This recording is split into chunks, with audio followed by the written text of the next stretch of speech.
Hey everyone, it's time to game or chill or both.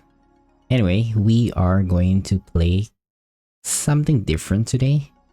It's a game called Chaos Zero Nightmare. It's I think a relatively new game, a newly released game. It hasn't been a month yet, I think, and I've been playing for like what, a week or so. Anyway, I want to throw a few disclaimers first, right? First, because this is not a game I usually play. I typically play offline games like RPG and stuff like that, PlayStation emulator, Stardew Valley, which is comparatively more stable than online games like this. So there might be a few issues, but I'm not going to edit or anything.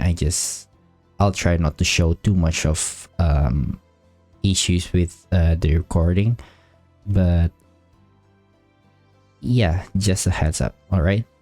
And then second, I'm using a new setup for my OBS, so I don't know, there might be some stuff that I'm not aware of that is a bit problematic or something, but you know, it is what it is. And I tried actually to reduce the lag as much as I can by lowering the graphical settings to the lowest. Everything's off 30 FPS. Maybe the sound can be a bit higher. That's set at 40. But yeah, the reason I'm playing Chaos Zero Nightmare today is because I just hit level 40 this morning. And I'm very excited because at level 40, I've watched a lot of content creators for this game. They say it actually unlocked the best game content there is, which is the Zero system. I haven't gotten to play it yet. I guess I have taken a look at it because of the tutorial, and like here we can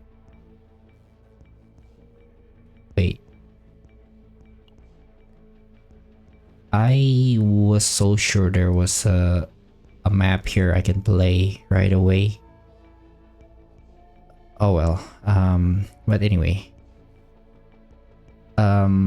Why did I go back to the home screen? Why did I just click anything that glows red? It's frustrating. Not frustrating, but it's kind of annoying. All right.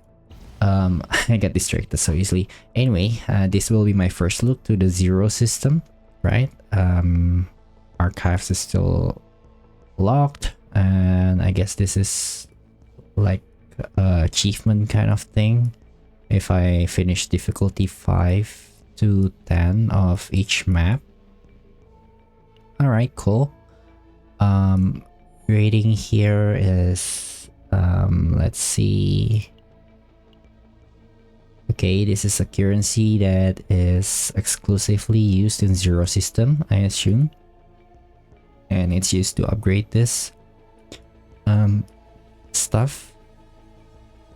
Basically, the more I play this Zero system, the more I get this currency, and the more I can upgrade this, and the easier my next run will be. So I guess that's how they intend for us to play the game. Let me move my footer a bit. Okay, I think here's good. Okay, and then there's this chaos matrix, which I guess is just a progression system, like leveling up. This is different from account level. It's like all the way to level, let's see, 60. Okay, I guess it's just like we progress in Zero system. And there's timer here. I wonder what that means. But I guess we need to reach level 60 before the timer ends, which is in 2 months or something. Anyway, without further ado, I guess we'll just start playing this zero system. I'm so excited about this. But wait, I cannot. What? How do I do this? Oh, okay. I don't actually need the anyway. I think because this is my first time, right? It's better to just go with the lowest level. All three of these are level, I mean, I think level 5 difficulty, and this is the enemy level 47, 49, and 41. I'll go with the easiest one for now. The save data value are the same, normal, and 5% of this thing as well. But for this one, credits obtained decreased by 40%, which affect how good our build later can be. And this one, 6 elite spots added, which I believe we can just avoid. Alright, let's start. I could have sworn I had one map open there at the start. Anyway, this is my team. So basically in this game, one team consists of 3 characters, 3 combatants, and they each are paired with their own partners or weapons. They call it partners here. And this is my main DPS. She's called Haru. She's my support, which main job is to generate action points so I can keep doing stuff. And Philippe here is my shielder slash sub DPS. Alright. This is the reward, this is the bosses. Let's go, I guess. And we'll see. By the way, if the game's lagging, just you know, I've already tried my best to reduce the lag by reducing the graphic. I've talked about that. Anyway, this is the card epiphanies. Basically the card upgrades we can get. What's this? Okay, this is the buff. Increase max health by 10%. I'll take it. Okay, so again, disclaimer, I'm not the best at knowing the mechanics of the game. By no means am I the best, but I think I know enough to survive. So first of all, we need to plan out a path that we are going to take. I always start from here.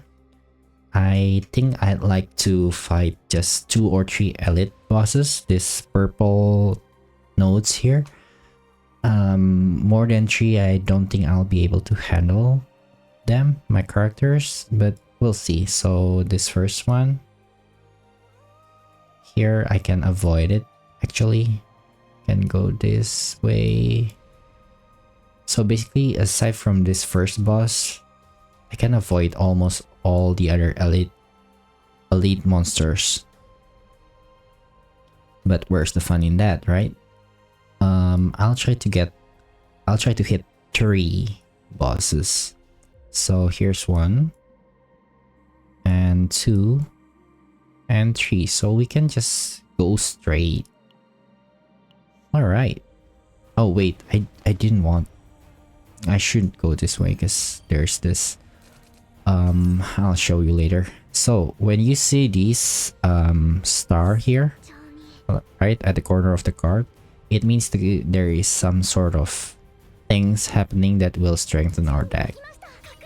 Either the card will be upgraded or we get a new card in deck added into the deck, right? So this is a deck building roguelike game where basically every run will be different and we can build our deck as we go, right? So here I don't really understand. I'll just use what's available.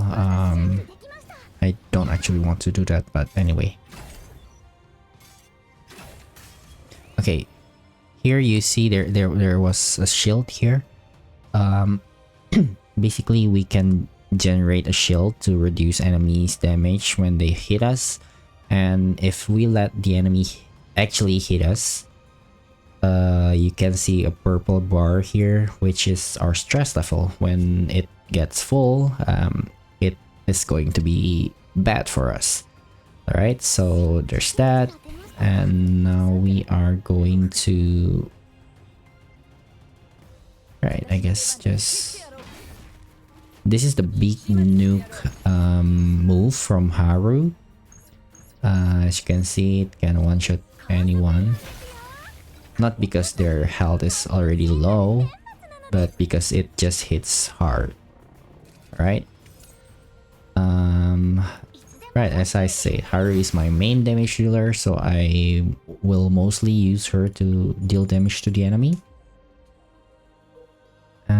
Yeah, here's why I said I didn't want to go this path, because I could have taken like this node or this node and get the unknown area instead of this campfire, which is a rest area. I don't really need to rest. But resting will heal our health and also reduce our stress level here, as you can see. So it's not totally pointless, but we could have picked a better node, because yeah, the nodes we take, the path we take, could really decide how good, how powerful our build will be in the later part of the run. So I really wanted to not do that if I could. Alright, anyway. So I don't think I need to explain every little thing, but I guess because this is my first time doing this kind of game, and I don't know if I'll make another video about this, but you know. Basically, we have here action points, which is the amount of action we can spend for the turn, and here on the top left corner of the card you can see the AP cost of the card. Here it's a healing move, which is totally useless, but by the end of the turn, if I don't use the card, it will get discarded, so might as well use it, right? Anyway, this is an ego skill. You see, it's like an ultimate skill that you can only use once per battle. This time I'll use Khalib's ego skill or ultimate, which is an AoE, big damage. Khalib is a 5-star character, by the way. Just I could have ended the game, the battle in one turn there, but alright. So you can see there is this star, and there's also a star in our draw deck. Basically, we have 2 chance to upgrade our deck, but the battle will end before I get to use the other chance. So it's okay. Here, as you can see, we get the latent epiphany, the upgrade I was talking about, that we didn't get to do during the battle. Sometimes it will appear here, but sometimes not. I don't know what triggers it, but most of the time they appear as latent epiphany. I guess that's how it's pronounced, right? Alright, this is an elite battle. Basically a stronger than usual enemies. They typically comes with their own gimmick, you know, like here, when being hit, gain 1 sturdiness, and sturdiness I believe is like increasing their defense or something. If sturdiness, the translation in this game is not perfect yet. The sturdiness is 3 or higher, switch to strong action. Okay, so if this increases, then I'm in trouble. But we need to hit him nevertheless, so it's not really a choice for us, right? Here I'll get 292 plus 80, 372. Here I'll get 270. I'll just do this one. Then, and prepare a shield. However small it is, it will help mitigate the damage. So I'd like to do that. Somehow I got -3 stress there. I'm not sure why, but let's move on. I guess source of water. Guess it will get discarded anyway if I don't use it, so it doesn't matter. Okay, the sturdiness increases -20% damage taken. At the end of the turn, remove sturdiness, so I can actually stop here and he won't change to a strong attack. So I guess even though I can hit him one more time, I won't. Instead, I'll use this eco skill of Khalib's partner. So it's the ego skill of the weapon, you can say. Alright, sturdiness removed. Nice. So I guess the idea to deal with this elite boss is to do attack that doesn't hit multiple times, but instead deal a big damage, right? So we will do that. And then heal for the rest, or shield. Alright. Wait, so when they are doing this, it's like they're debuffing our deck somehow. Okay, I can do 2 shot here because this one increased the damage of anchor shot, which is this big nuke damage I have. I'll do this one first and then follow with anchor shot. And the sturdiness stays at 2. I'd like to keep this card, but I cannot, so I'll stop here. So as long as we don't hit the enemy more than 2 times each turn, we will be good. Okay, let's see. Let's put up his shield. It doesn't really matter actually, because he's not going to attack next turn. Instead, he's going to debuff us by giving us 2 vulnerable. So the enemies, they will show what kind of action, what type of action they will take next turn. But I just didn't pay attention enough. I could have just healed there. By the way, healing. As you can see here, it recover a random combatant stress by 1 to 6 depending on the healing amount. So if I can heal big, then I will reduce big stress as well. But this time it's like -2 here, so kinda good, I say. So there, battle finished. I guess my team is not bad, huh? We got equipment here. I'm not sure where to put this, but I'll just follow what's recommended unless I really want to put something on someone.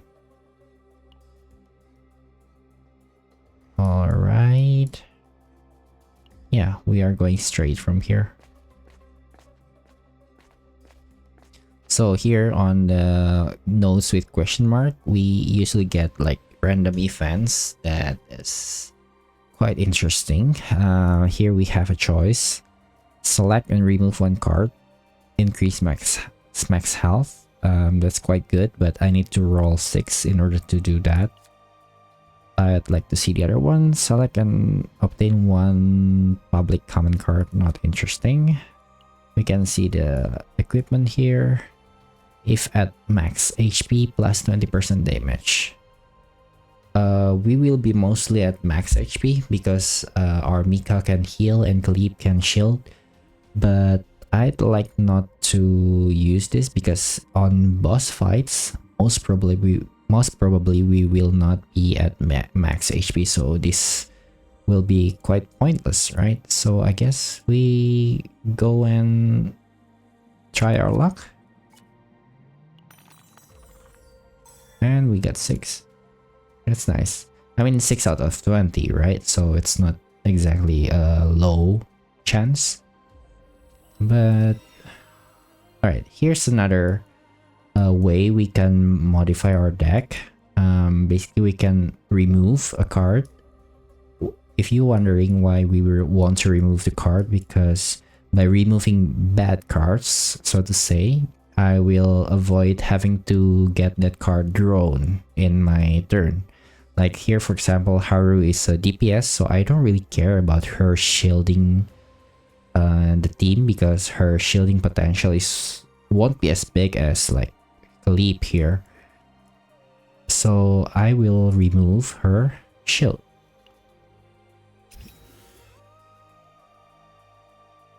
Alright. And that's quite typical strategy here. Like you remove the defensive basic cards from your DPS and remove the basic attack cards from your support, the pure support type. There are supports that can deal damage as well. We call it support DPS, but like Mika here is a pure support, while Khalib is a DPS shielder hybrid. So we don't want to focus too much on Khalib's shield, but we also want to give her some damaging potential capabilities as well. Right, so here I just use Khalib's Ego skill ultimate. Right, and so I haven't talked about this vulture ejection, Khalib's card, Khalib's skill. It has Heaven Tech on it. It says when using a card with cost 2 or higher, this card activates. So I don't actually have to spend 3 AP to get this card to work. I can just, let's see, use this overpower, for example. It has 2 AP cost, and by using a card with at least 2 AP cost, I will trigger the vulture ejection as a follow-up. So you can see here, it triggers automatically. So that's another mechanic, because in card games like this, there are usually many kind of different kind of terms and mechanics we need to get familiar with in order to make the best of our decks. Right, this is an elite fight, I believe, and we're lucky here because, as you can see, its weakness is blue here, or justice, and coincidentally, my main DPS Haru here is a justice character, justice DPS. So by attacking with a weakness element, we get to break more of their tenacity, this white bar down here. So if I, for example, use Leap's slashing attack here, it will not break or reduce the enemy's tenacity that much. But if I use Haru's here, you see it reduces 2 bars straight up. And also there's this pulverize attack. It says when hitting a target with shield plus 20% damage. So this enemy is like, I eat this kind of enemy for breakfast, I guess. That's what they say, right? And end turn. The enemy won't attack, but next turn the enemy will attack with the multiple hit. Alright, hopefully we won't have to... Oh no. We can't finish the enemy here, but you know, it is what it is. Let's do this, at least maybe it will heal some stress. No, okay. Oh, it's not good. Haru. Oh, okay. Here's a card epiphany. It's basically the card will be upgraded. So the original here is attack all enemies for 180% damage, and if single target, we get a bonus 80% damage. And here we got 280% plus 120, so that's really good. And here we got 280, and if it defeats at least one enemy, this card will activate one more time. So it has the potential of nuking the entire enemy. This one is blessed by a divine being. This time it's secret. So it's like a divine epiphany. It usually is more powerful. Let's read it. 250% damage to all enemies and plus 30% damage per hit to next attack card. I don't really understand what that is, but I think I'm going with this one, honestly. Yeah. So if you got divine epiphanies, it doesn't really mean that you have to take that divine version of the upgraded card, right? I don't want to say upgrade because upgrade is another keyword in this game. I guess we'll stick with epiphanies, right? It doesn't always mean that you have to take the divine epiphanies, the divine version of that epiphanies. Anyway, here I would like to use this overpower because of the epiphanies at the top left corner there. It gives one 200% shield and reduce the enemy's tenacity for 1. And it's upgraded here. We can check 200% shield. Each card I get 40%. So this one is really good. I always take this one, but let's read the other one. 60%, so stronger shield, same tenacity damage, but if the enemies, okay, so it debuffs the enemy, either reduce their defense or reduce their attack depending on their condition, their tenacity condition. And this one is just an additional shield and additional tenacity damage. I'll take this one. I'd like the big shield on our character, our combatants, so we don't get like wiped.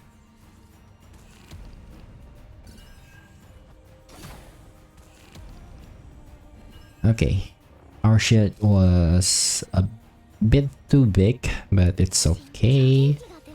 So I have 4 AP. I can use this one and then this one. This one is an AoE and it will trigger the vulture ejection, which by the way I will just, because this leaves a ghost skill will create another vulture ejection which will be triggered as well if I use a 2-cost card.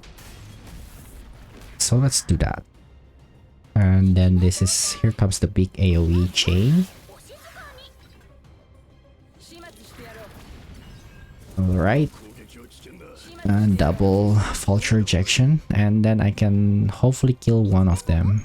Right, I can kill this one will leave with 5 HP, 17 HP. I don't want that, so let's do anchor shot. It's a big nuke single target move from Haru. Okay, I sustained the damage. By the way, Mika here, where can I check the character? Let's see here. No? Right, Mika, let's check her stats. No. I'd like to actually see Mika's partners here.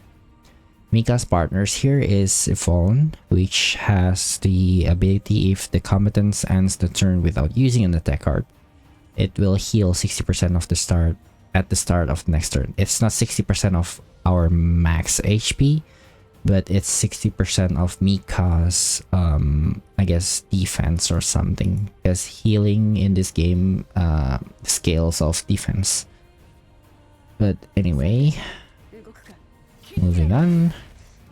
So I will probably not use Mika for anything. Like, I will never use a tech card with her, probably, unless like it depends on the situation, right? In some situation it will be mostly more, it will make more sense if I use her attack card like this water arrow, but in most situation I won't, right? At the start of battle, 50% damage, and this damage is permanently for the battle. I will put it on Haru because she's my main DPS. We can always replace it later if we got better equipment for her. Okay, let's check if we're still on path. Right, we are still on path. It's just a straight path.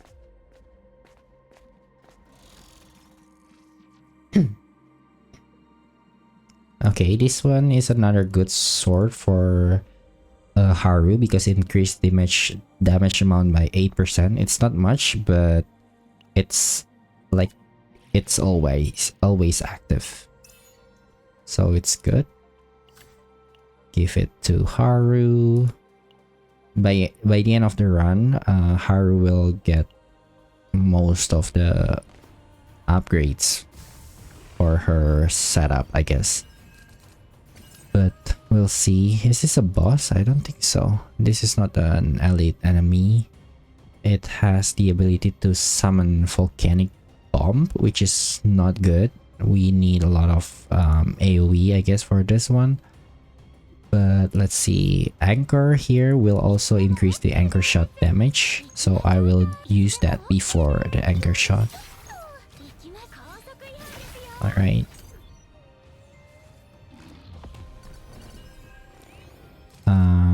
Okay, we have 3 turns before it explodes. Okay. Let's use this one first.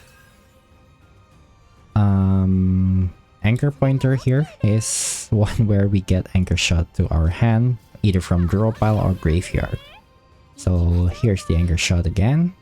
And this anchor shot actually has a, like, its gimmick is to use this multiple times because it increases damage by number of times this card was used.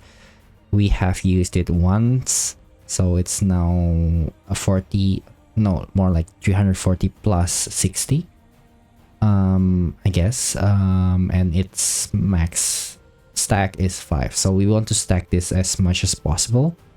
And for now, I also want to use this one, I guess.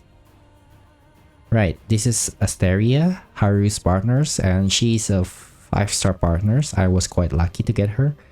And she increases damage by 20% for each, for the total cost of all cards in hand. I have like here 1, 2, 3, 6, 8. So it has 8 stack here, and times 20 I will get 160% damage increase. This will do big damage, right? Good. It's a crit as well. Nice. And now we don't really have anything to do, so just use the cards randomly to hopefully reduce his stress on Haru. Alright, we have 2 more turns, right? We can always use Khalib's ego skill here, but let's see, will the summon... Yeah, this creature will dies when the summoner dies, so we can just focus on this big guy here and the battle is finished.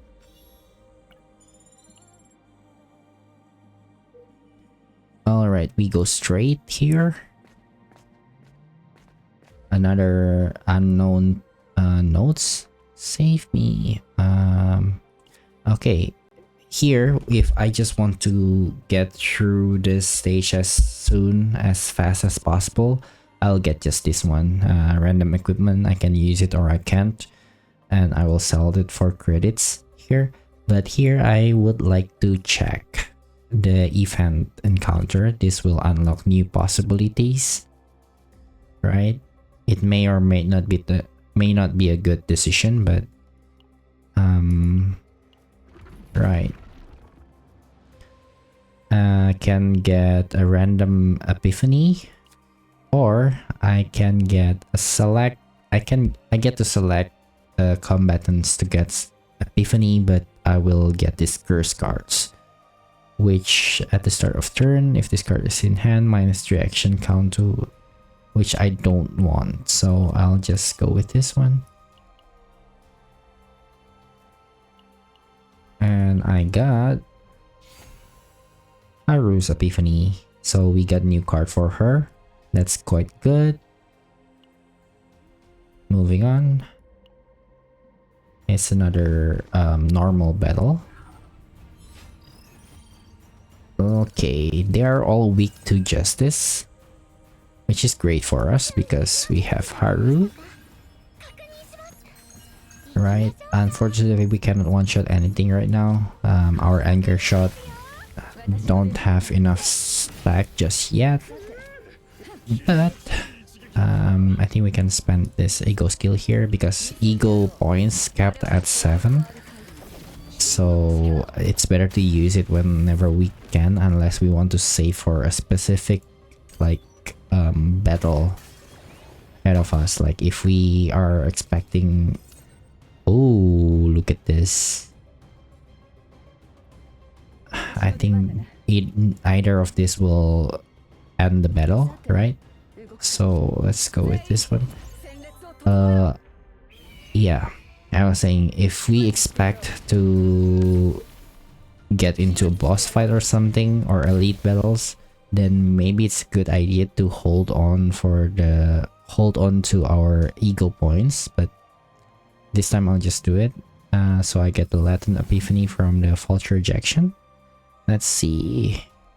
This one synergizes as well with the option I picked for Overpower earlier. This one is not bad, but most of the time I don't get to to keep the Vulture Ejection in my hand long enough time to get this Retain Shield crawling. And this one is just increased damage. I'll go with this one. So Khalib in this team will be mostly focusing on being a solid shielder and decent DPS instead of like a solid DPS and decent shielder, because DPS I have Haru for it. Okay, so we have a lot of high AP cost cards here, but I don't want to use any of this, or maybe I use this. Let's see, it's a summoned monster. When the summoner dies, monster dies. Let's see if we can deal significant damage to the boss here. No, because of the shield. Okay, it's better to get rid of the small enemies first, I guess. And yeah. Moving on.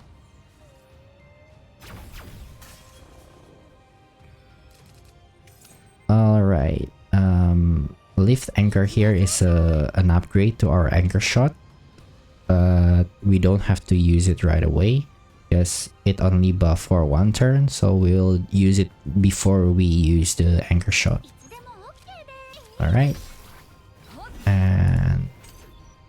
And turn. Haru will get to her Berserk state soon.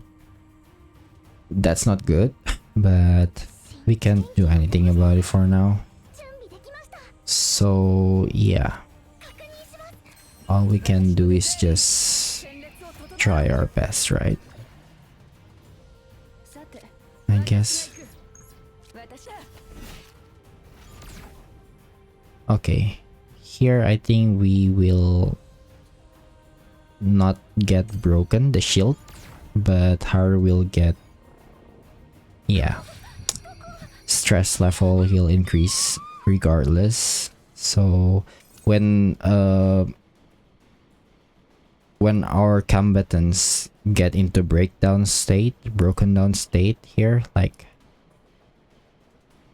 it doesn't show here, all their cards will turn into dismantle breakdown cards, and as you can see, I need to use these kind of cards 5 times in order to overcome the trauma, the breakdown. But it has a low chance to immediately recover the combatants, but it has a very low chance, and that's a bold italic low. Okay, I will use Philippe's ego skill here to generate falter ejection. Actually, why? Because here you can see I have great sword Aquila. It initially has one cost. It's a one cost card, but when there's a falter ejection, it will become 2 cost card to activate the falter ejection, and its damage increased by 100%. So it's quite good. That's why I generate the falter ejection first, by the way. And then we will shield. I would like to use this one to get another falter ejection. I should have used that earlier, but anyway, what's done is done. We can actually like return time with this skill here, but I usually don't do it that much. Let's see, we can do overpower first, and then the upward slash. So what you see here, the big damage is from Calip's Zilver Fail mechanic. Basically, for every time she uses falter ejection or cards with Silver Fail tag or Silver Fail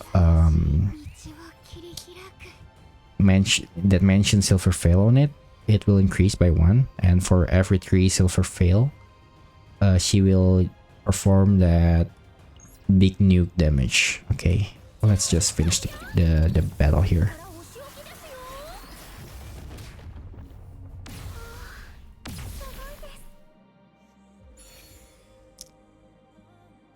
Is my avatar like it's probably okay, right, to put that here?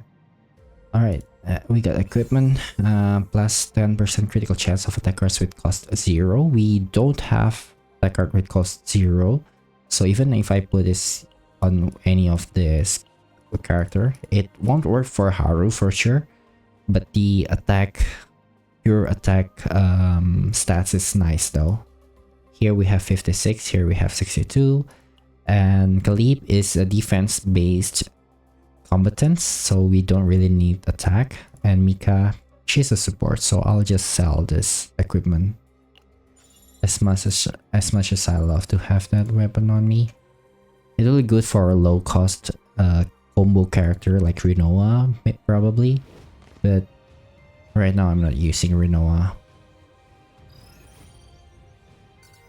Alright, oh, I haven't mentioned this, but when Haru overcame her breakdown state, she also reduces the stress level of Calip and Mika by quite a significant amount. So that's one thing that I found out later. It wasn't properly explained, I think, in the game. There are a lot of mechanics in the game that isn't properly explained. You really have to either notice that by trial and error, or read the help guide available in game, but that also doesn't explain a lot. So most of the time I just learn by experience. Alright, I should have healed there, but that's okay. The shield was quite useful, so okay. This time we got an epiphany. Not a card epiphany, unfortunately. It's like it's just a new card for our deck. This one for 1 turn plus 30% attack damage, we'll take that. And since we have anchor shot now, I mean, we can kill this one without the lift anchor, but I just want to show you. Cool animation there. So the damage will increase, but we still cannot kill any of these two. We'll still take the kill though. even though it's kind of an overkill. Alright. So I think we really want to heal here, right? Let's go with this. Rally will... Wait, this Blessing of Waves plus 30% healing equal to number of AP. So let's do that first, I guess. And then Rally. Okay, that's a new card and it's actually quite a good one. I really like to have her use this card when I'm using her with Haru, because Haru's cards are so high AP that normally I won't get to use them all in one turn. This card will let me retain the cards I have in hand for one additional turn, so that's quite good. Alright, let's go with Upward Slash, I think. I could have gone for Overpower there to increase shield, but I guess it doesn't matter. Or I guess it does matter, but I was just too stupid. Anyway, the battle is finished here. Alright. If I'm just doing the chaos runs without like explaining to you guys, it will take a bit faster, but this way I get to, you know, enjoy the game a bit more. I'll use this to call Vulture Ejection because that card really it draws one highest cost card. So highest cost card I have in my deck is a 3 cost card, which is Vulture Ejection. Unless this Vulture Ejection is already in discard pile, in that case it will draw another next, basically the highest card I have in this draw pile. Alright, should I use this? No, I want to use this Anchor Shot. I mean Anchor Pointer into Anchor Shot, because this way I can do this, trigger the Vulture Ejection, and this Great Sword Aquila will go back to being a 1 cost card, right? What was that? Why did I receive damage? I don't understand. Anyway, I have 7 Eagle points already. I could use a Haru skill here, but I am expecting a boss battle soon, so I will save my Eagle points for now. But I will use 2 for a shield here, which might help me survive this next hit, which is quite hurt. Alright, good. We have absolute protection here, which is great. I'll use this and this and retain the card I have in hand. Alright, I guess that's the boss's mechanic, so it will somehow counterattack when we hit it. But okay. So this is why I don't want to pick the card we have earlier that gives us damage increase when we are at max HP, you know. So here in the rest area, but with I guess I'll show you later, with that specific icon, we also have a shop here. So this shop, usually what I do is to remove a card. First and foremost, I can remove Mika's water arrow here because I will never use it anyway. But this time I think I will focus more on Haru and then Khalib. I will remove this lashing, by the way, and then Mika's water arrow. The reason why is because I have this upward slash, which is stronger. It's an AoE and also triggers Vulture Ejection. Meanwhile, this lashing is just pure AP waste, if I can say it like that. It won't be used at all unless I only have one AP left and no other cards, no other good enough card to use that turn. Okay, at the start of turn, activate one random initiative card in hand. Mika later will get a card that has the initiative or outbreak of war tag, but I don't think I want to spend my, let's refresh the shop once. Okay, here Iron Wall is a very good card. It's Outbreak of War, meaning it will appear in my hand at the start of battle, no matter what. Right? And it gives Resolve and Fortitude, both of which are very good for our team. Shield gain for one stack, for each stack, 20% shield gain and minus 20% damage taken. So I'll give it to Kalib. Right, our luck has been so far so good. Let's reroll one more time. This one is also a good one. If there's no shield, gain 60% fixed shield. It could help, but not so much.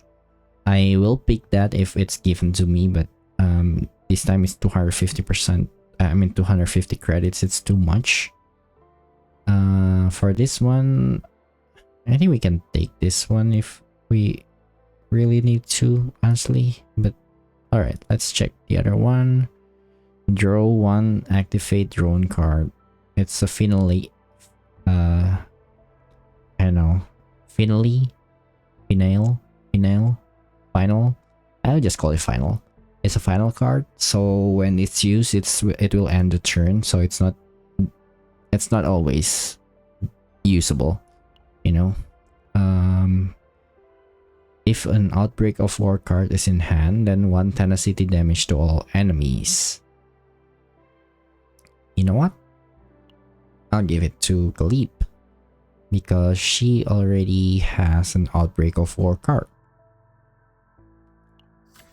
Okay, I can reroll once more, but I don't think I will be able to buy anything at that point. So, I would be able to buy something, but I guess I'll leave for now. Alright, here we are going to face the boss of this layer. Usually, I think Chaos Mode has 2 layers. One in the exterior and the interior layers. And the interior layer are typically harder, but also gives better rewards, right? So here's the Iron Wall card that we just bought. And then let's do Great Anchor.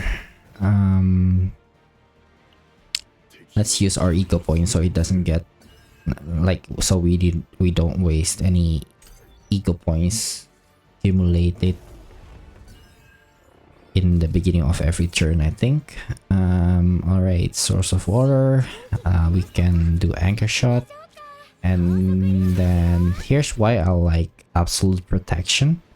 Alright, so I can retain my anchor pointer here, and that way I can call my anchor shot in the next turn. Like this. Because I only have one anchor shot in my deck, right? It's either in the draw pile, alright, or in the discard pile. But there's also another pile which is called the used card pile. So basically the card that I use in that turn are stored in this used card pile before it goes to the discard pile. And since Anchor Pointer only draw from draw pile or graveyard, so I either draw pile or discard pile. If my anchor shot is here, which is the case in the last turn, I won't be able to move it to hand. So that's why I hold that anchor pointer. That's a bit of Haru Kalib trick. Anyway, we are going to call Kalib's ultimate. because this is the boss battle, right? I don't have to hold back on anything. I'll use anchor here to increase the anchor shot damage, and then the anchor shot itself, which will activate the vulture ejection. Okay, I didn't read what's this boss's gimmick. When falling below 50%, there's a shift in their behavioral pattern. Recovers 20% of max health. Okay. Okay, that's not good. But because I wasn't prepared, it's almost 50%, you see here. But I don't think I'll get in any serious trouble, you know. Let's get rally. Hopefully we get 2 AP cost card. No. Oh, I guess because my deck is already empty, all my good cards are here. I was stupid for not checking, but alright.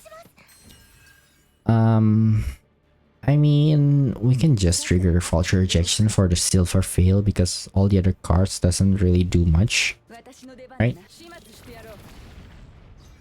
Alright. So it healed.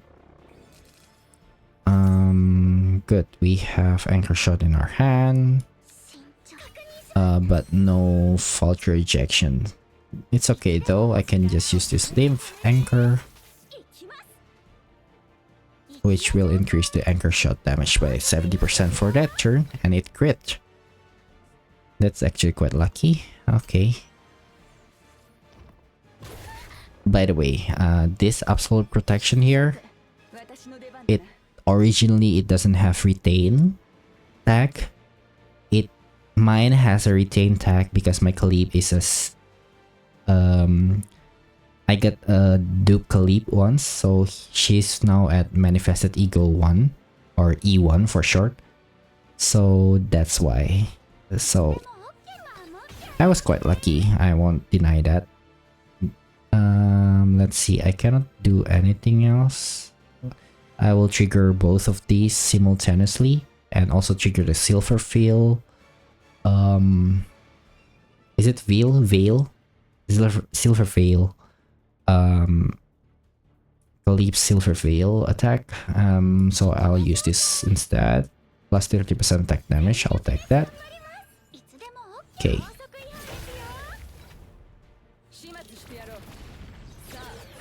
There's the silver veil attack. What's it called, by the way? I kind of got curious now. If silver veil is 3, 400% defense based damage to all enemies. Okay, it doesn't have a name. I'll just call it silver veil attack. Right. I will maintain. Nah, no need. Because usually, rarely, I only use to call vulture ejection, and both of my vulture ejections are in discard pile right now. I cannot call it anyway, and so yeah, I don't need that. Can use this, and the battle is ended with my victory. I get something. What was that? Okay, I can copy a card. Anchor shot, typically I want more anchor pointer than anchor shot, so I will skip this. And besides, neither of these cards are epiphany, so I don't want to replicate non-epiphany card if possible, because, you know, then I get one epiphany and one non-epiphany card. It will get complicated. I will replicate this iron wall instead. It's quite good, and it's never bad to have multiple in my deck. See, this one is given to me for free instead of buying them from the shop earlier, so I will get this one. Use it on Khalib. I can also use it on Haru or Mika. I'll just give it to Haru, I guess, for now. Okay, what's this?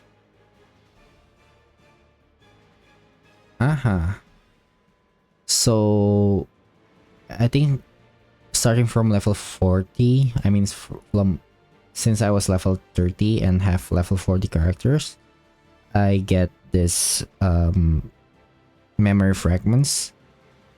Is it memory fragments it's called? I think so. The artifacts in Genshin equivalent.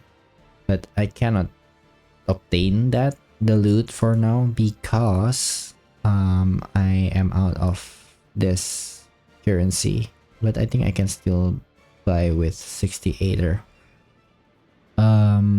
Yeah, I'll skip that.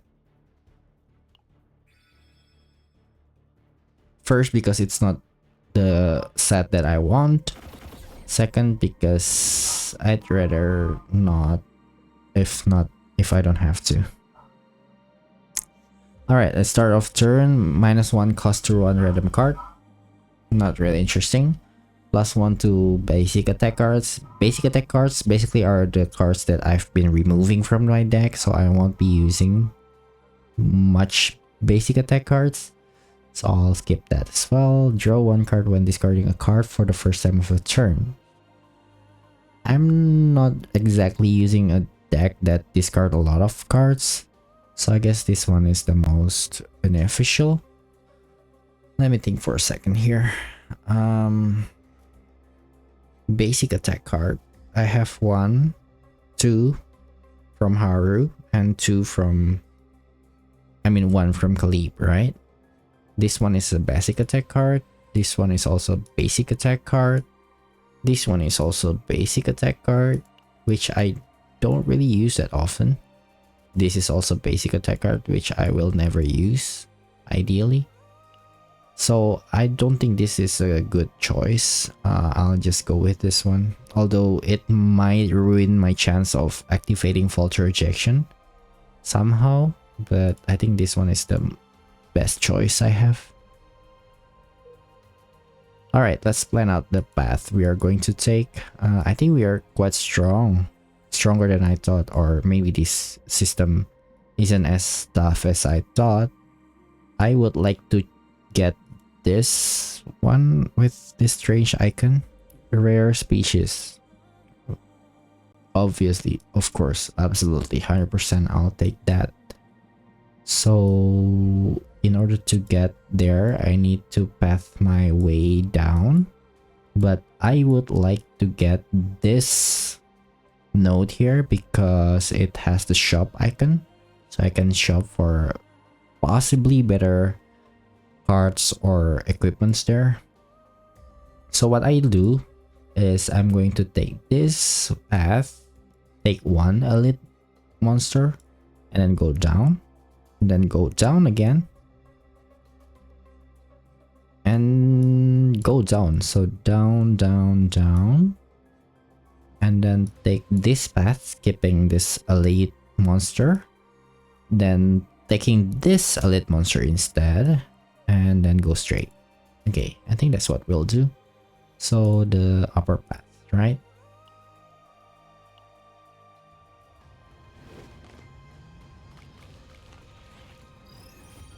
Okay. What's this? Yeah, iron wall. Double iron wall. I think that's a permanent buff, right? Minus 40% damage and plus 40% shield. That's great. And then you do this. Ooh. I think this card is from this monster here. So I don't know what triggers this, but this monster sometimes gives me random cards like this, which I will use happily.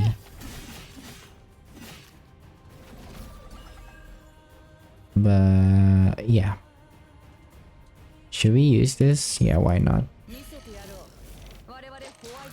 The sooner I finish a battle, the better, because I will avoid more stress on my combatants.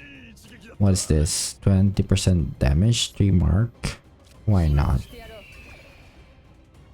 Alright, I think it will flee the battle. and I don't have any more like multi-hit card to actually do damage to it.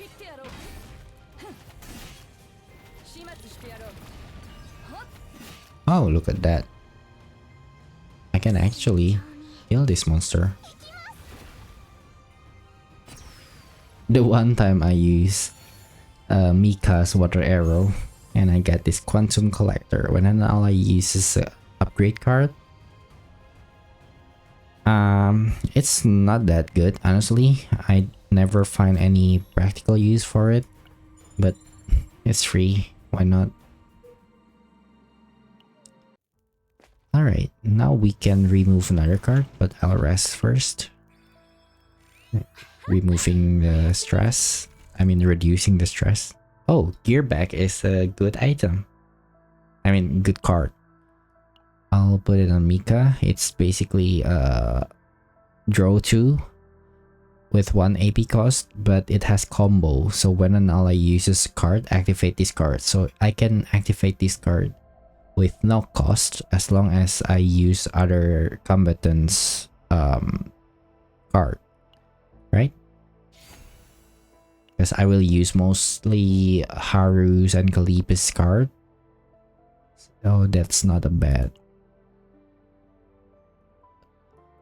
choice. Alright, I can remove this water arrow, but I don't really need Mika to do anything, honestly. Haru and Kalib are just too strong for this level of the run. So I guess I'll remove upward, no, Thirst Foe instead, because the shield is small compared to her other cards, and it doesn't activate false rejection, which is the main core mechanics of Kalib's. Right, let's leave. I'll save the credit for the last Delang shop in the path. Okay, what is this? A huge beast. Okay. I can get this equipment. When recover via card, plus 10% ally attack for 1 turn. This is actually perfect for Mika. Okay, let's check the other option. It's a neutral card, legendary card. I mean legendary neutral card. Remove. So at the end of the battle, recover 20%. Wait, what is this? At the end of battle, recover 20% of max HP. It's also a good card, actually. But this one is permanent. This one is, you know, it costs something. But I never actually have this. Let's get this one. Yeah, both are good. I'll just pick this one. Okay, it's for Mika.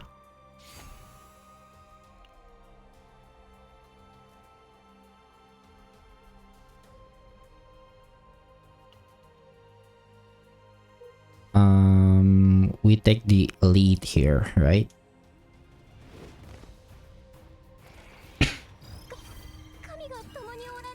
Okay, I think this one is the Phoenix one. Yeah, when health reaches 0, this monster will transform and get revived. Alright, let's start with the iron walls.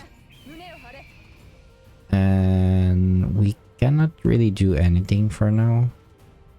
But the enemy is preparing for an attack, so I will shield.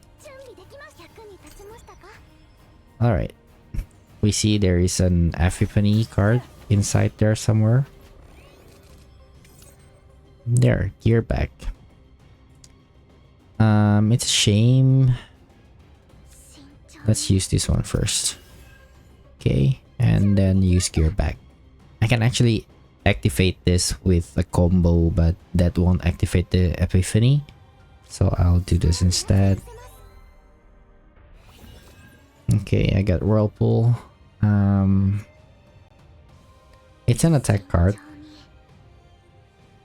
and not really useful for now for my situation. So let's see, do I need this? Nah, not really. I don't have another vulture rejection in my card, so it doesn't matter, right? Let's just do this instead. Stacking my anchor shot, buffing it little by little. Okay, water arrow, it's 0 cost, but if I use this I won't get the 60% heal next turn, so I will skip that one and do this instead. Okay, big damage.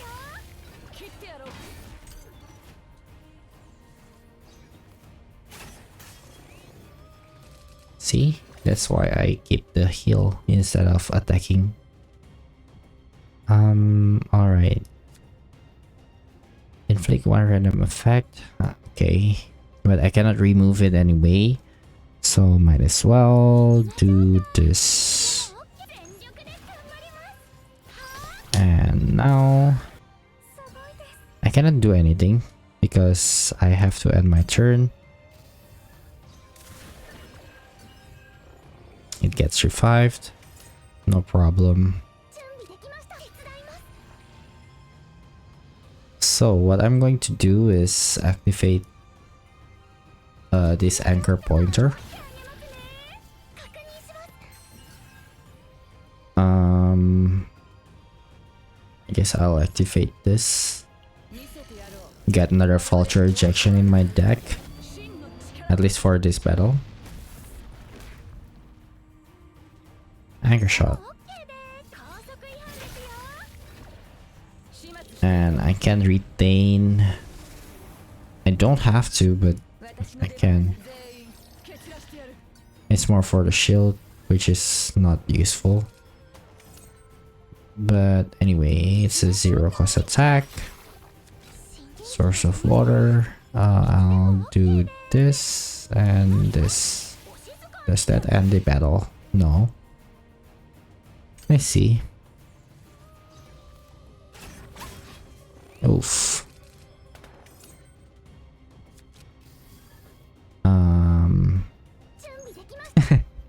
Sure.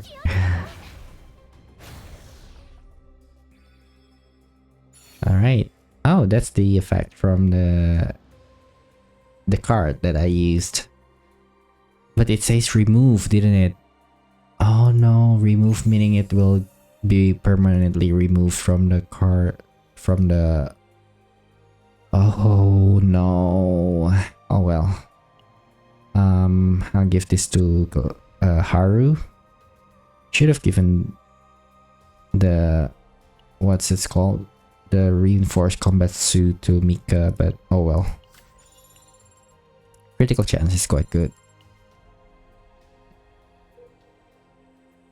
Alright, now we go all the way down, right? What's this? Select cards. Select one card. Epiphany. This one is a dice roll. Convert selected cards into infection. Oops. It's an attack card. Cost 2. Exhaust itself. Create 2 contamination to 156 damage and 30% damage. Nah, not interested.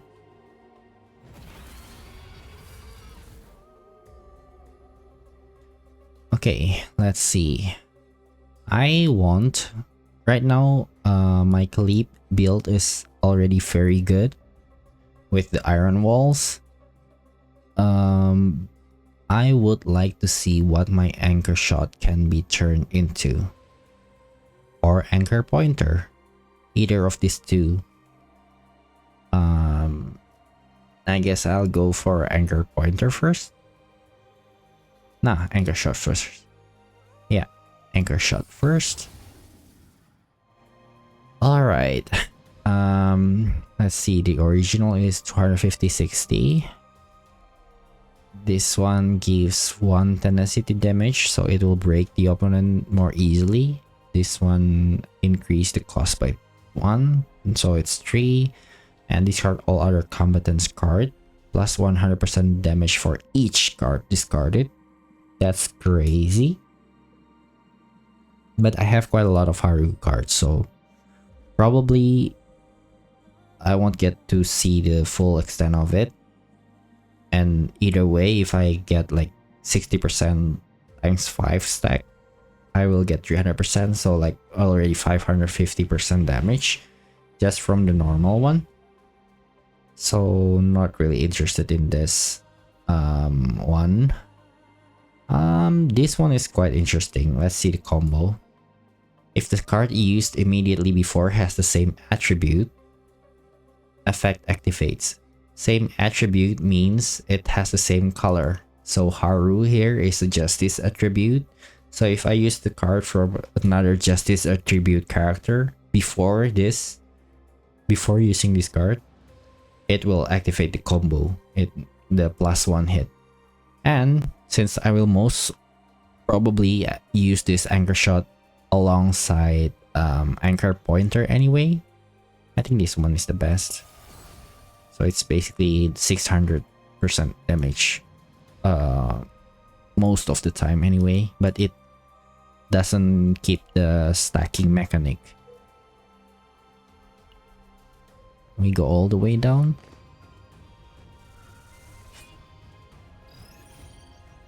This is just a normal battle, right? Okay. Let's see here. 1 resolve, 1 fortitude, 1 immunity. What is immunity? Do not gain harmful effects. Wow. At turn start, counter 1. This one is also very good. At end of turn, shield 20%. I will go for the counter attack one, honestly. Okay.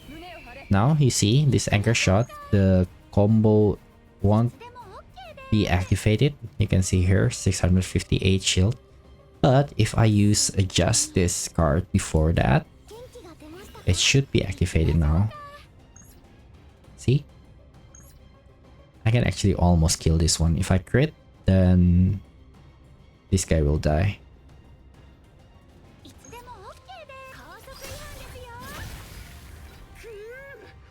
Sure.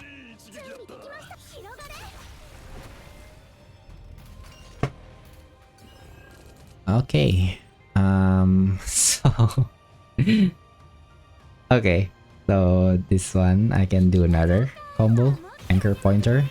The combo is activated now. I will do this first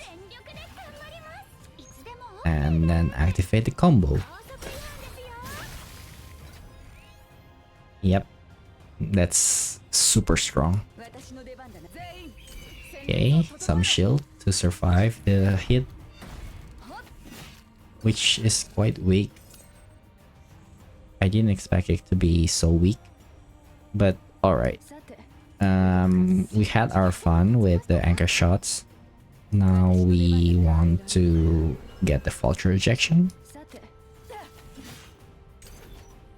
Oh no, I could actually finish the fight already, but okay. That was from the counter attack, wasn't it?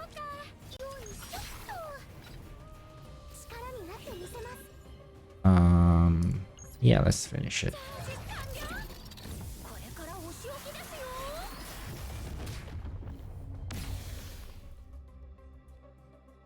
Wow, it's already been an hour since I played this game today. I mean, since I started recording. Okay. I didn't notice. Usually they give a notification here. You have played for 1 hour. Playing too much is not good for your health or blah blah blah. I guess I missed that. Okay.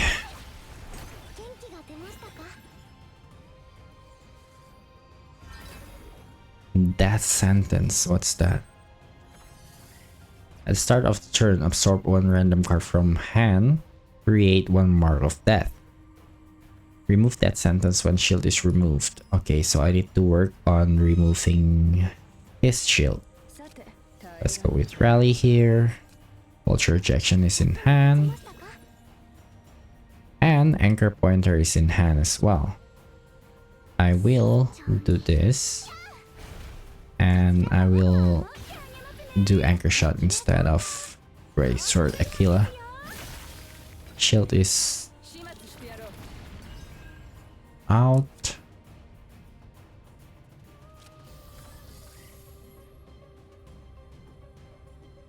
Right.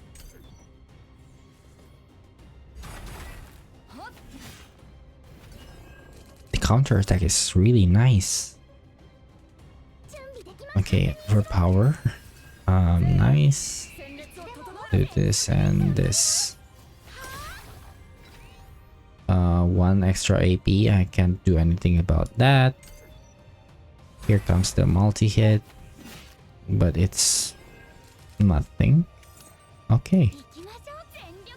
So now you die.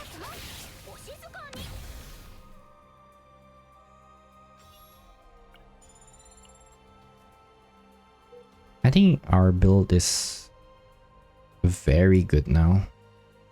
I wonder. Okay, let's move on.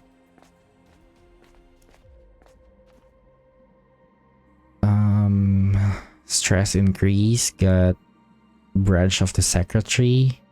On heal or recover, fixed damage to all enemies equal to 25% of heal amount. This is good for Mika, but I would like to, let's see. Yeah, this is good for Mika. But Mika is not really built for damage. So I don't really care about that. Let's check the event. Decreases health by, what is this? Decrease health by 10%, event repeat. I don't want that. So it's they give the option to get branch of the secretary again. But I'd like to try my luck for a better event. Maybe, possibly. Yep, just not my day. It's fine. I tried my luck. Didn't get what I want. It's okay.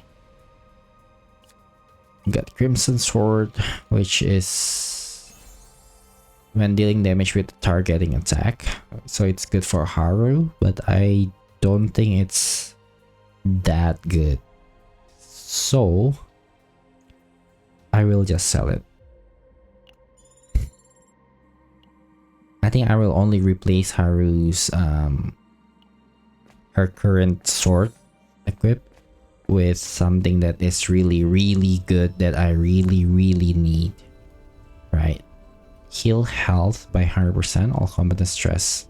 Okay, this is a healing one. Stress 6 decrease doesn't really help Mika right now. Curse card, sleep roots. Select and copy one card. Actually, this is very good. But I also would like to see what kind of epiphany I can trigger.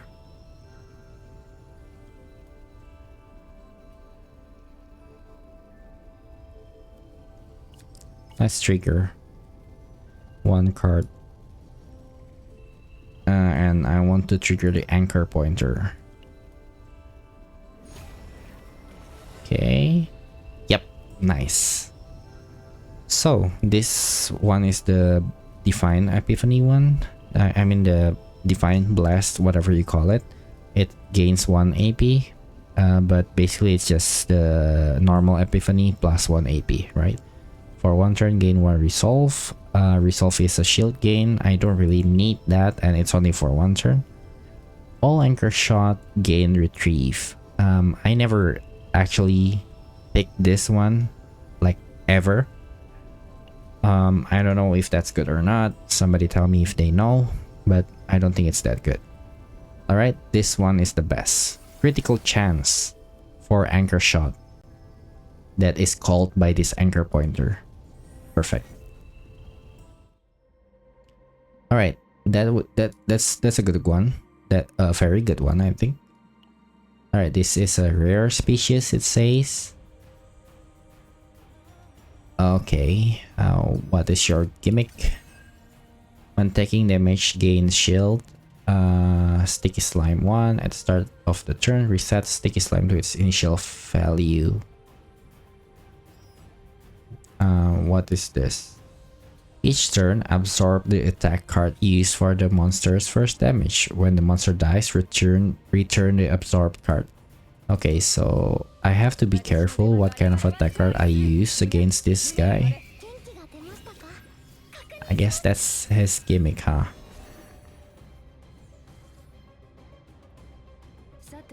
If I use this, then it will get absorbed.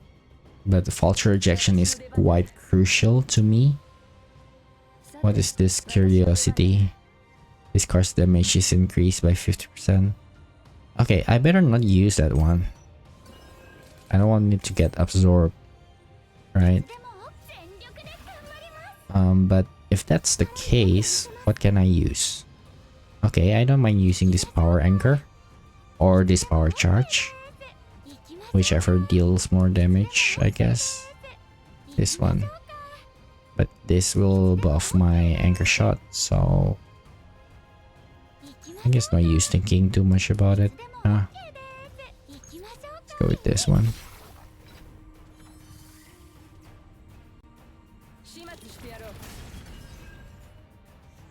Right, I don't get to test this anchor pointer, this new anchor pointer that I have, because I don't want it to get absorbed. But it's okay. I guess it is what it is. So against this kind of enemy, it will be great if we were to fight this guy with someone that can chain combos, right? Okay, Great Sword Aquila. Defense damage to all enemies, plus 40% damage on use. Okay. 200% defense base. Okay, it's basically the same one, but just enhanced. This one is, the initial cost is 2 already. So it's good. Retain, plus 60% damage to next use. Vulture ejection. I'd like this one. Get absorbed. No problem. Yes, let's use rally, huh? Anchor shot. Okay, so I cannot really use the combo because the last card I used was rally, right? But I will trigger Mika's eco skill here. She will give me 2 source of water, which will give 1 AP each. That way, I can chain anchor shot, which give plus 10% anchor shot damage. Oh, that was not anchor shot, it was just anchor. Now it's the combo, right? The big nuke. I didn't get crit there, but it's good enough. Okay, Mika went berserk or stressed. It's okay, Mika.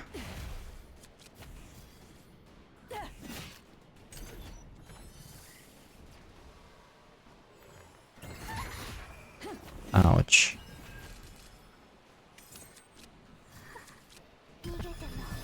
Okay, this stress got reduced. That's nice. Okay, now I have my vulture ejection. I think I should retain, huh? Oh no, it got absorbed anyway. I didn't meant to do that, but alright. This is what it is.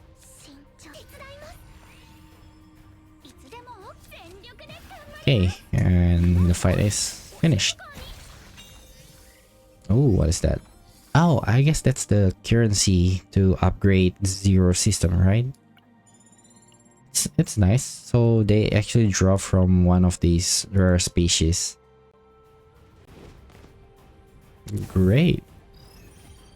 Guess I should start pathing my, path.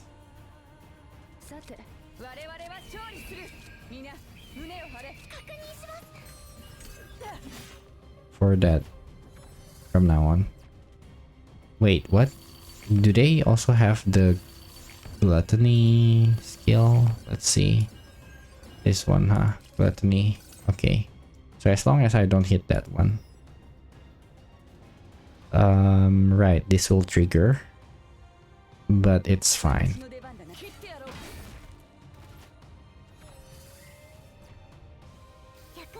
So this enemy are not that hard because of the... Oh wait, I want this, but I also want the anchor pointer.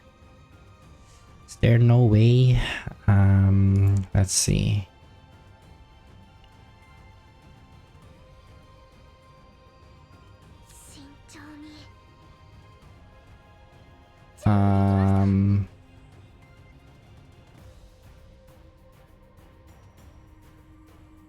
You know what?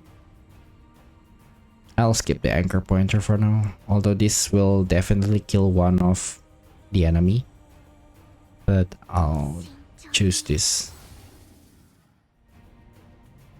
Okay. Heal. Healing equal to AP. One wave. Heal. Healing of the next card equal to number of AP. And this one is final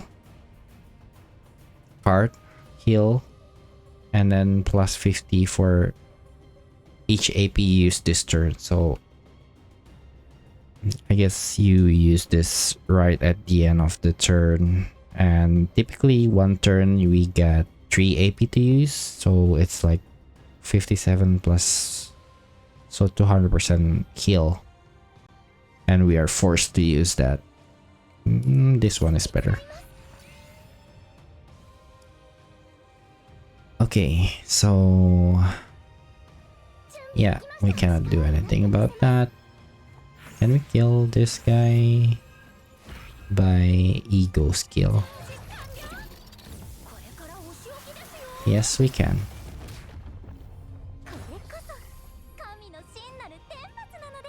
Alright.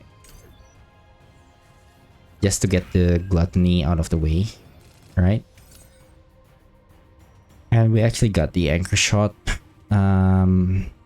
Let's see. This will kill, obviously. Source. Okay.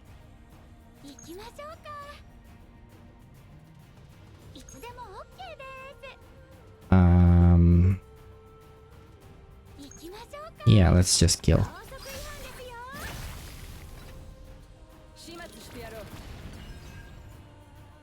Okay, and we have this and this and finish the fight.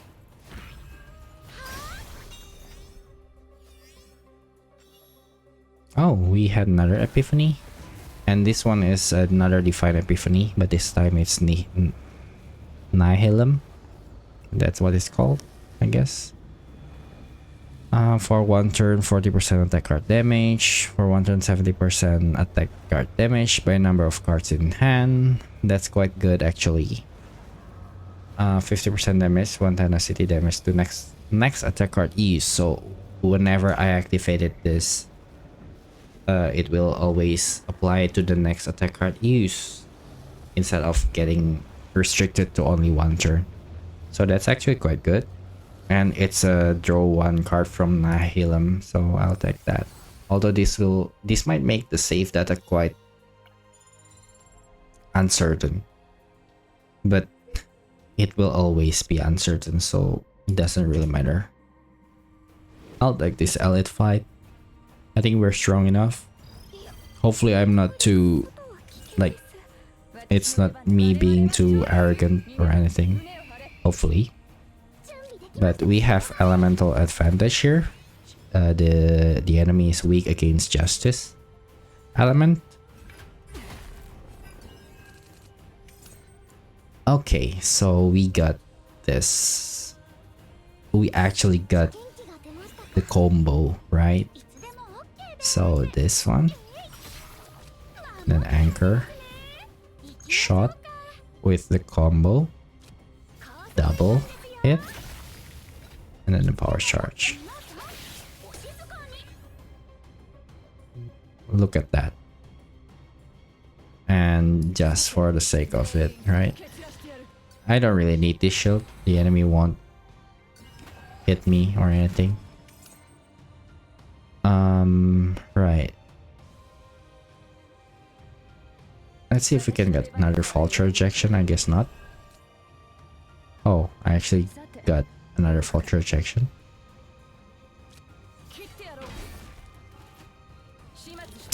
It doesn't do much because it's not from the correct elemental.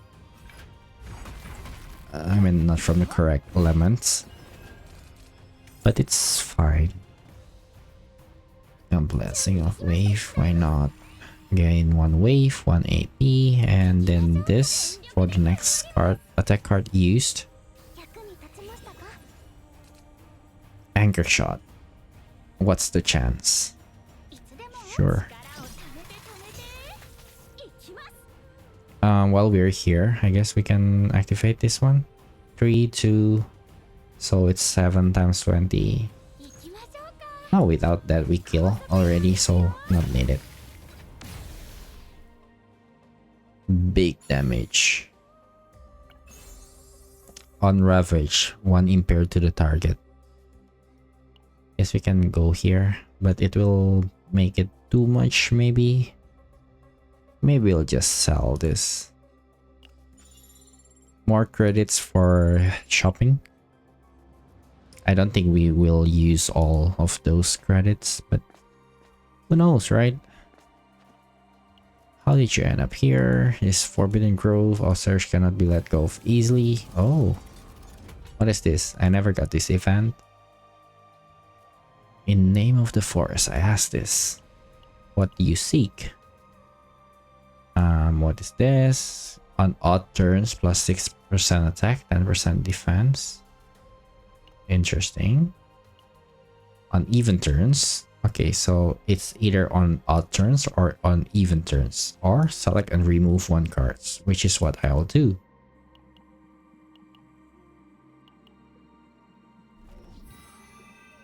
Okay. Let's see. Haru here already only have 7 cards, which is quite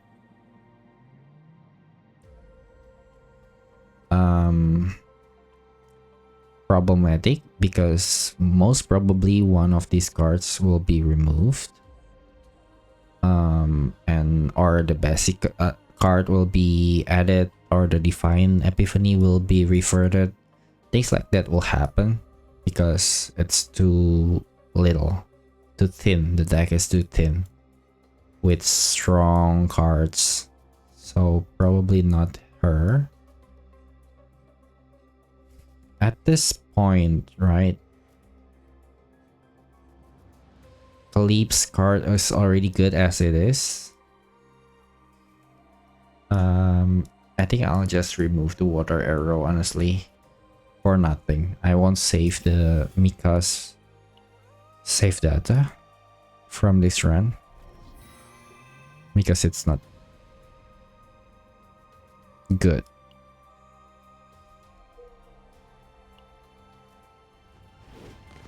Alright. What's this? It's also a new enemy. I never received this one before. Apply usage fatigue to all cards in the discard pile. I don't know what that is, but I don't think I like the sound of it. Okay.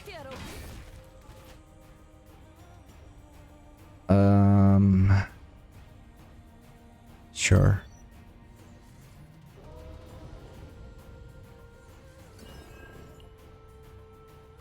so it doesn't get returned to us somehow, or not yet, I guess. All right, rally, got vulture ejection, hopefully yes, and then do the combo with anchor shot. Maybe do this first, doesn't really matter, honestly.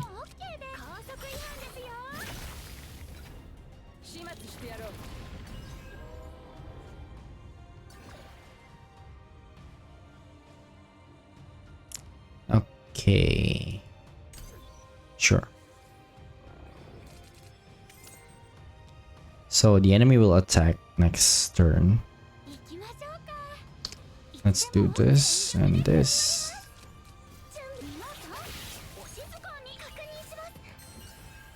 And we need shield.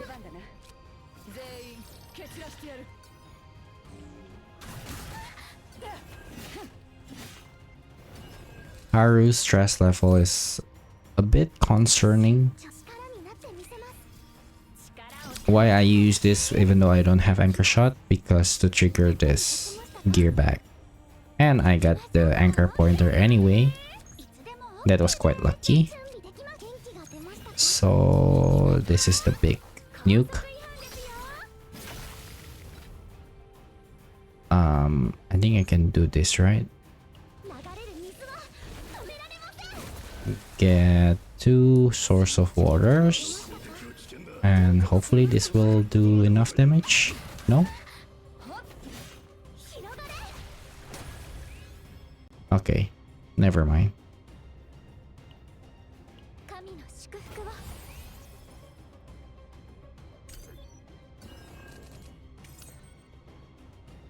Sure, why not? Oh, no, it doesn't trigger the vulture ejection, my bad. Because the cost got reduced by 1. Okay. Rest and shot. Remove card. Do I want to remove anything? Not really, honestly. Sleep is already good as is. Maybe I add 1 neutral card to Haru to, I don't know, make it more neutral, I guess. 2 immunity. I don't think it's good. At start of battle, gain 20% shield.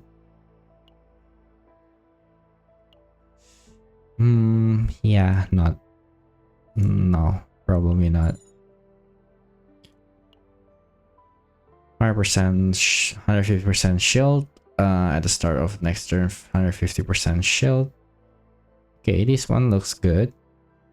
If the card used immediately before has the same attribute, effect activates. Okay, so if I use either Haru's or Mika's card, it will activate.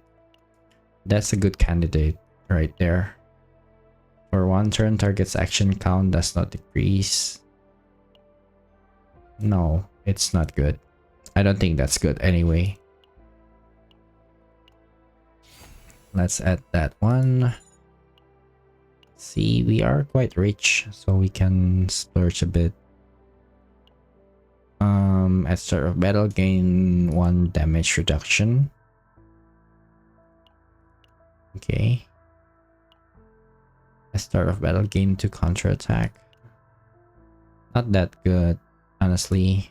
We'll give this to Mika just cause. Survivor Hood. This one is better. Okay. And this one is a heal, right? Okay. We can still remove a card, so we will remove the normal water barrier card. Or maybe not. Actually, yeah, actually I'll remove this one. Or anchor. But it's still useful to increase the anchor shot damage. So I'll just get rid of this. Leave. And here's the boss. You know, to be honest, the green planet, green world, green chaos, I don't know what it's called, green planet, I'll just call it planet. The green planet is one of the planet I visited the least because I don't know if it's never really interested me because I don't really have green character. I think it's called order. I don't really have order character. So okay, false rejection. Oh, okay, doesn't really matter actually, but I will go with this one. I can trigger Haru's ego skill, why not? It actually corresponds with the amount of buffs we have. The damage is increased as we have more buffs. But I just want to use all the ego skill as soon as I can, whenever they are possible, to finish the fight again as soon as possible. Oh, epiphany at this deluge. Really, like I get it like right at the end of the run. Crazy. Anyway, let's go with rally, why not? And then charge energy. Hopefully we got anchor shot next. Oh no, I just got anchor shot and it got discarded. Anyway. Ooh. It says for the next attack skill, right? That means anchor pointer here is not an attack card. It's a skill card, right? So it's another skill card. So I stack the buff after buff after buff to do this.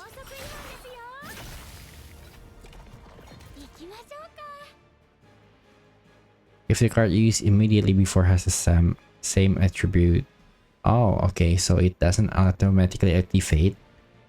Just the next turn 150% shield one that will activate. Okay, fair enough. I think I'll go with this actually. Gain more shield, doesn't really matter.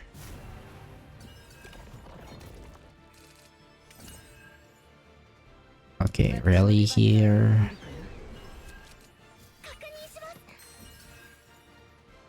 And then charge and power charge.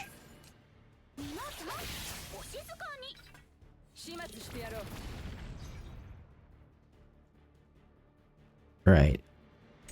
We should have enough shield, hopefully, to withstand. Barely. Damn it.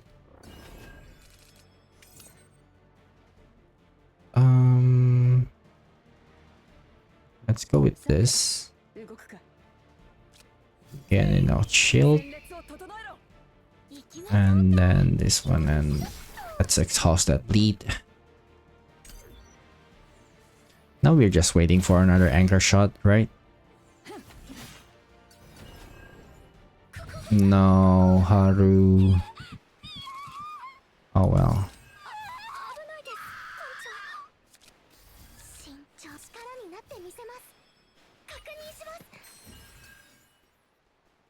Oh well.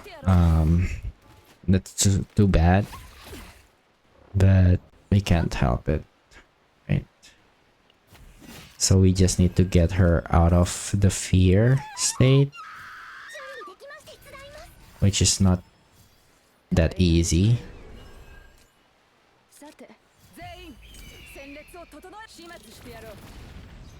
Should be able to get her out of the fear state next turn, right?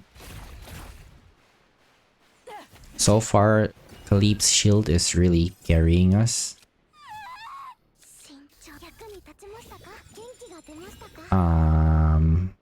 Let's do this.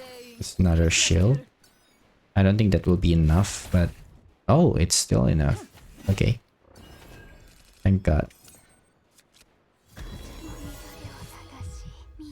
Alright. We don't get anything good, unfortunately. We can get the shield.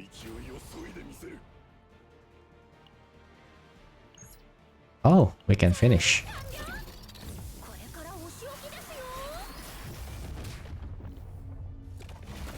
Alright, and that's that.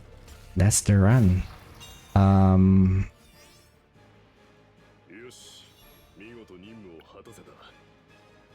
Should we copy another iron wall? Sure, why not?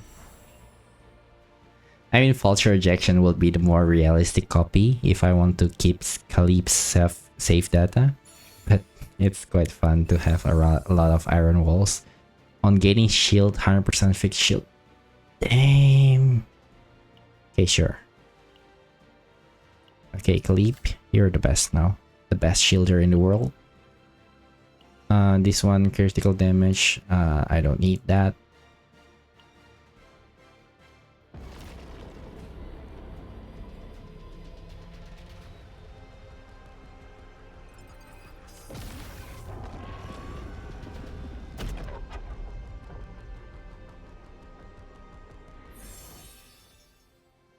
Okay. That's my first zero system run.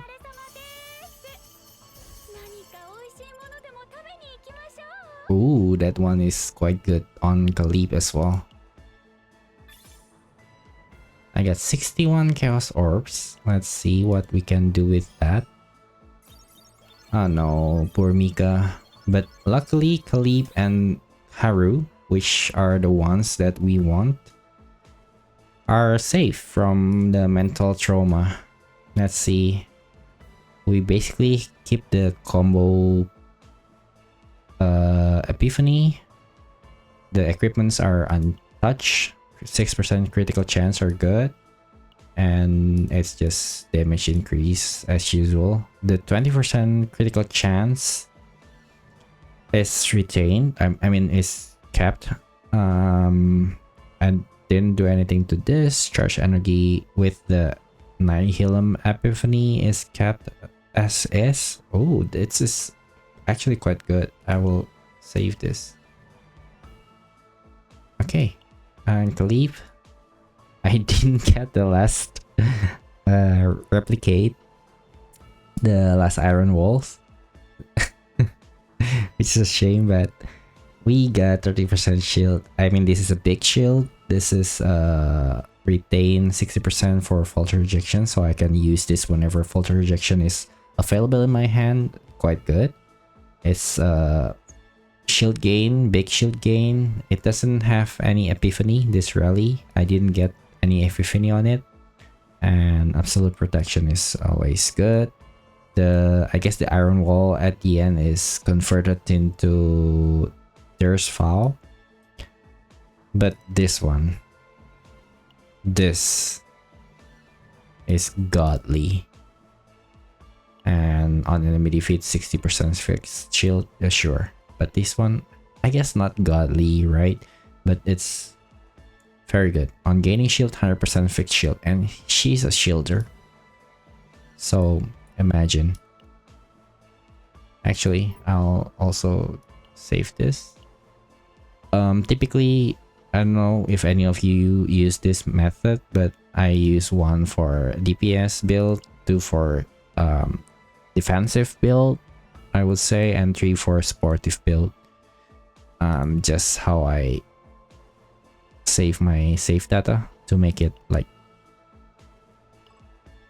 easier to differentiate. All right, let's go to Epion Center first. I will delete the memories. I'm sorry, Mika. Right, because I don't really need to keep the memory. Okay. So, exploring new coordinates. Ah, so this is the one where they say once a world, a planet is completed, we get to choose the next planet without having to buy them with units, basically. Okay. Credits obtained decreased by 40% for elite spots. I think this one is the easiest for us, but the save data value is normal. Here, monster gain 1 resolve, which is shield gain, every 3 turns. And elite and boss area monsters attack and max health, so they will be bulkier and they will hit harder. Not good. Not good. Okay. And then there's this gangrene. What is this? Max health decreases by 1% at the start of each turn. That's crazy. Cannot rest in safe zones. Crazy. Monsters gain 1 resolve every 3 turns, which is the same as here. Okay, so I don't want to how to say it? I don't want to risk too much. I just go with this one, which seems to be the easiest one. The easiest one is actually this one, right? Save data value normal, credits reduced, and for elite spots, this one gives a bit more challenge, but it's more reasonable for the save data value. Let's go with this one. Alright, and let's see chaos metrics. We got some stuff here. I guess this increase as we gain more this chaos currency. What's it called again? Chaos orbs, right? And then this achievement. Quite a lot of nice things actually. So right, we get to upgrade appearance probability. When entering chaos, the chance of a rare species event occurring in one elite battle area increases by 3%. Rare species are more powerful monsters, but we can gain additional chaos orbs. We would love this, right? But no, I'll go for this first. So plus 9 attack, 3 defense, 12 health, and then this.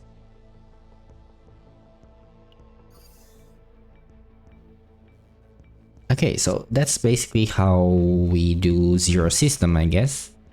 That's quite interesting. So the more I play, and it doesn't spend any resource to play this, except time, because I spent almost 2 hours doing one run.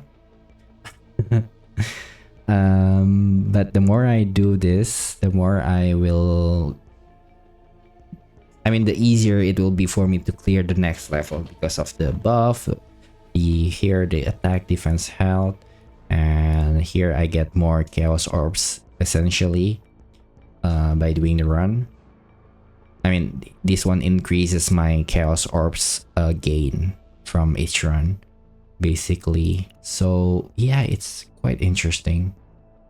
I guess, what's this? Chaos manifestation. Oh, because the exploration, I got some exploration bonus here. Okay. All right. Let's see if I can close this video, which is a 2-hour long video of me ranting and doing random stuff. I need to use my Aether, however it's called, soon. Let's see if I can rescue anything. See, I have this 70 saved up for whoever is the next character banner, or if I want another Haru, because I think my last 5-star was, yeah, Hugo, which is an off banner character. So the next character is guaranteed to be the rate up character. I cannot do with this for, I don't want to spend, I only want to do 10 pulls for this because it makes it cleaner and easier to see. Oh, 2 hours already. Okay. So I won't be doing that. I guess if I do another video of this game, of me playing this game, which might be a new hobby of mine to upload this video, this kind of video of me doing chaos runs, zero system runs. It will be, I will do another, I mean not another, I will do some, I don't know, account tour, if you will, showing what I have in my account currently. And it's not super OP account or anything, but I was quite lucky with my pulls. So yeah, that's it for this video. I hope you enjoyed. I do enjoy my first experience in Zero system. Let me know if you have anything you'd like to see in Chaos Zero Nightmare. It's a fun game, new game that I play for a week and I really got hooked to it. Alright, so let me know what you want to see, or if you just want to see me chilling playing for 2 hours like this. So yeah, I'll see you in the next video. Until then, keep gaming and keep chilling, my friend. Goodbye.